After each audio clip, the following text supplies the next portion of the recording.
Good evening. आज हम लोग पढ़ाई करेंगे वर्ग 8 विषय अतीत से वर्तमान अध्याय 12 राष्ट्रीय आंदोलन 1885 से 1947 का अगला भाग। अभी तक हम लोग जो अध्ययन किए हैं उसमें देखे हैं कि भारतीय राष्ट्रीय कांग्रेस की स्थापना 1885 में होती है, जो अखिल भारतीय स्तर का एक पहला संगठन होता है। तो उस संगठन को हम लोग देखते हैं कि 3 चरणों में बांट करके अध्ययन कर रहे हैं। तो प्रथम चरण में हम लोग देखे थे जिसमें नरम दल की प्रमुख भूमिका थी।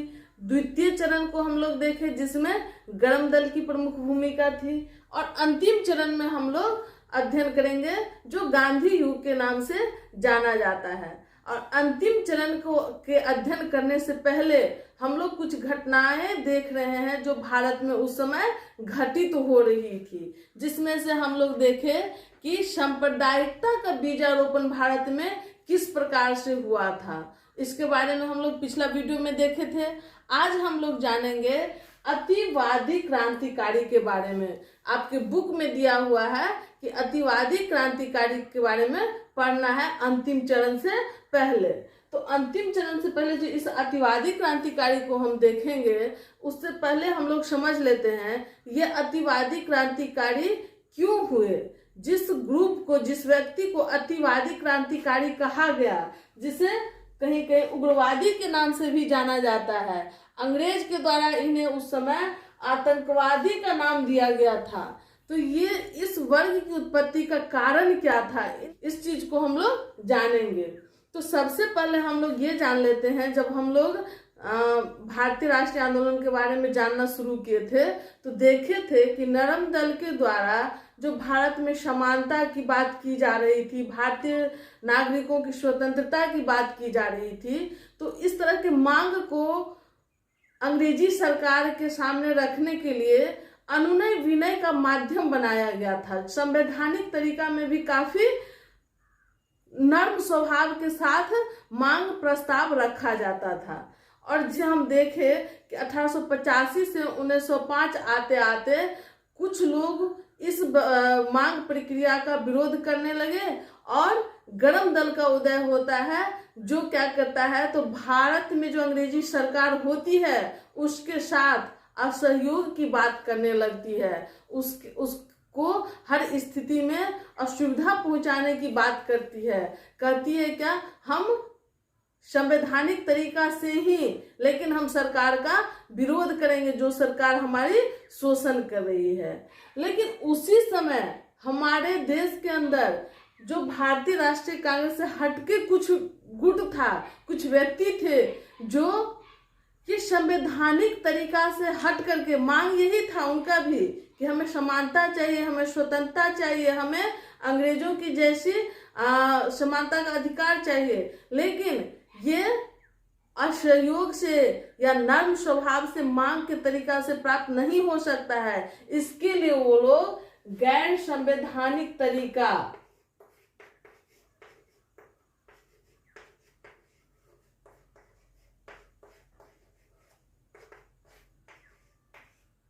जिसके लिए वो गैर संवैधानिक तरीका अपनाने के लिए भी तैयार रहते थे। जैसे अब गैर संवैधानिक तरीका क्या होता है, तो बम का प्रयोग करना, पिस्तौल का प्रयोग करना, आर्थिक पूर्ति के लिए डाका डालना, बैंक लूटना, डाकघर लूटना, रेलगाड़ी लूटना, इन सबको भी ये लोग वैध मानते थे।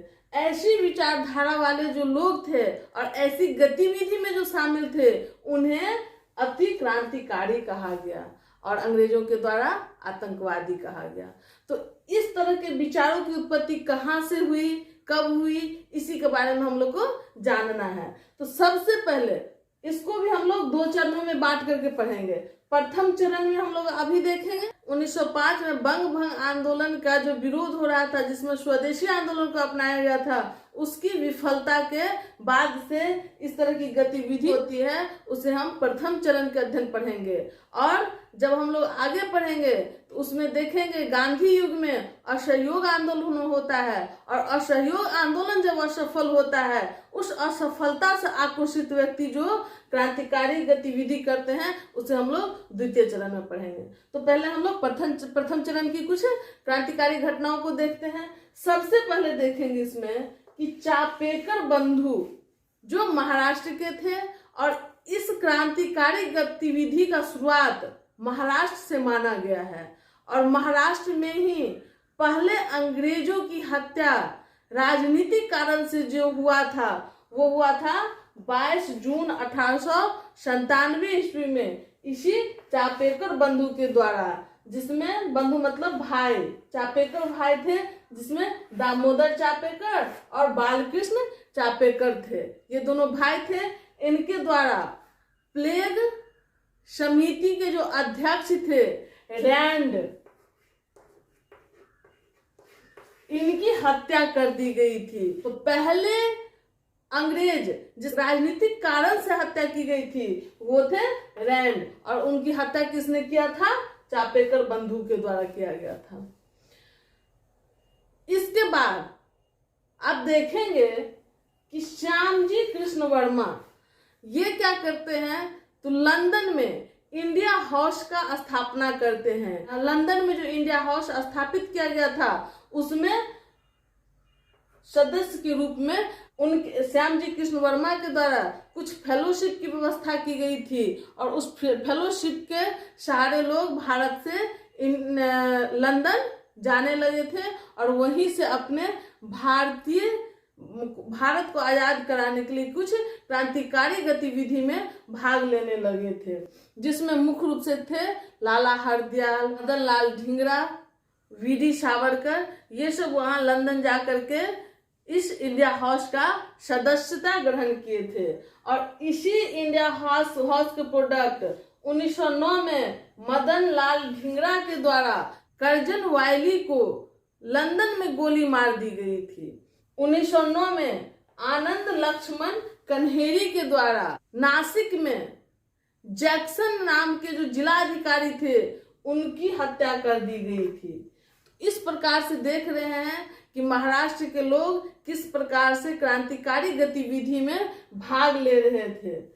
बंगाल के क्रांतिकारी गतिविधि को बंगाल में 1902 ईस्वी में ही अनुशीलन समिति नाम का संगठन का स्थापना हुआ था, जिसका स्थापना किया गया था अरविंद घोष, बरिंद घोष, श्री पी मित्रा के द्वारा। इन लोगों के द्वारा इस संगठन के अनुशीलन समिति की स्थापना की गई थी, और इस समिति के माध्यम से जो एक पत्रिका निकाला गया था उस पत्रिका का नाम था भवानी मंदिर पत्रिका। इसमें ये लोग भवानी देवी का पूजा करने पे जोर देते थे, जिससे लोगों के अंदर ताकत हो, शक्ति हो, बुद्धि हो, और लोग अंग्रेजों से लड़ सके, इनका ऐसा मानना था। अब देखेंगे कि 1908 ईस्वी में मुजफ्फरपुर में किंग्स फोर्ड की हत्या की जाती है, जिसका प्लान किया जाता है कलकत्ता में ही। कि जब बंगाल विभाजन हुआ था तो उसके विरोध में जो क्रांतिकारी गतिविधि कर रहे थे, तो उस समय कलकत्ता के जो जिलाधिकारी थे D.H. किंग्सफोर्ड, उनके द्वारा छोटी छोटी गलतियों के लिए भी कठोर से कठोर सजा दिया जा रहा था, जिस कारण इनसे काफी आहत था क्रांतिकारी, और क्रांतिकारियों के बीच में इसे मारने की योजना बनाई गई, और इसकी जिम्मेदारी दी गई प्रफुल्ल चाकी और खुदीराम बोस को। तो ये दोनों कलकत्ता के समस्याओं से परेशान होकर के, दुखी होकर के D.H. किंग्सफोर्ड को मुजफ्फरपुर में मारने के लिए आए, क्योंकि तबादला होकर के तब तक D.H. किंग्सफोर्ड मुजफ्फरपुर में जिलाधिकारी के पद पे आ चुके थे। तो प्रफुल्ल चाकी और खुदीराम बोस मुजफ्फरपुर आकर के इनको मारने के लिए बम का प्रयोग किए थे। तो पहली बार क्रांतिकारी गतिविधि में जो बम का प्रयोग किया गया था उसका श्रेय खुदीराम बोस को ही जाता है। तो खुदीराम बोस और प्रफुल्ल चाकी दोनों के द्वारा जब डीएच किंग्सफोर्ड की बग्घी निकलने वाली थी, उस समय योजना के तहत उस पर बम फेंकना था और उस बम से डीएच किंग्सफोर्ड मर जाते। लेकिन गलती से ये लोग क्या किए, प्रिंगले कैनेडी के तो उस बग्घी पे, प्रिंगले कैनेडी वकील थे और इस वकील के बग्घी पे इन्होंने बम फेंक दिया। इन्हें लगा कि इसी में डीएच किंग्सफोर्ड जा रहे हैं, लेकिन वस्तु स्थिति ऐसी थी कि वो बग्घी में प्रिंगले कैनेडी भी नहीं थे, उनके परिवार वाले थे, उनकी पत्नी और बेटी थी, जिनकी हत्या इनके बम के द्वारा, खुदीराम बोस और प्रफुल्ल चाकी के बम के द्वारा हो गया। दोनों वहां से फरार हो गए, लेकिन प्रफुल्ल चाकी पकड़े गए और वो आत्महत्या कर लिए। लेकिन खुदीराम बोस रातों रात मीलों चल करके बैनी रेलवे स्टेशन पे, नाम पूछता है, बैनी रेलवे स्टेशन पहुंच गए और वहां पे ये ट्रेन पकड़ने का इंतजार कर रहे थे। लेकिन वहां स्टेशन पर कुछ लोग जो आपस में बात कर रहे थे कि प्रिंगले का परिवार मारा गया, तो इस पे जब खुदीराम बोस सुने कि प्रिंगले का परिवार पे किसी ने बम फेंक दिया और वो मारा गया, तो इन्हें बहुत आश्चर्य हुआ, दुख हुआ, घबराहट हुई कि हम तो मारना चाह रहे थे डीएच को और मारा गया प्रिंगले का परिवार। तो इन्होंने अपनी पहचान जो छुपा करके भागने की फिराक में थे, अचानक से अनायास इनके मुंह से निकल गया, क्या इसको नहीं मारा गया? तो इससे जो आसपास के लोग थे उनको लगा कि इसे कैसे पता कि ये किंग्सफोर्ड को मारने वाला था और प्रिंगले का परिवार उसमें मर गया। इस शक के आधार पे खुदीराम बोस को स्थानीय लोगों के प्रयास से पकड़ लिया गया और इन्हें 11 अगस्त 1908 ईस्वी को फांसी की सजा दे दी गई। कि सबसे कम उम्र पे फांसी पे चढ़ने वाले व्यक्ति कौन थे? खुदीराम बोस। इस घटना को तिलक के द्वारा अपनी पत्रिका मराठा में, केसरी में प्रमुखता से प्रकाशित किया गया और बताया गया कि बहुत लंबे समय के बाद क्रांतिकारी गतिविधि ऐसी हुई जो लोगों को सोचने पे उस पर मजबूर कर दिया गया, जिसमें उन्होंने जिक्र किए कि 1897 में जो चापेकर बंधु के द्वारा राजनीतिक हत्या की गई थी, उसके बाद एक लंबा गैप के बाद 1908 में दूसरी राजनीतिक हत्या खुदीराम बोस के द्वारा ही किया गया था। इस प्रकार से कुछ क्रांतिकारी बंगाल के जो थे उनके द्वारा कुछ पत्रिका भी निकाली जाती थी जो क्रांतिकारियों के अंदर जोश भरने का काम लोग करता था। जैसे प्रमुख उसमें से पत्रिका है युगांतर।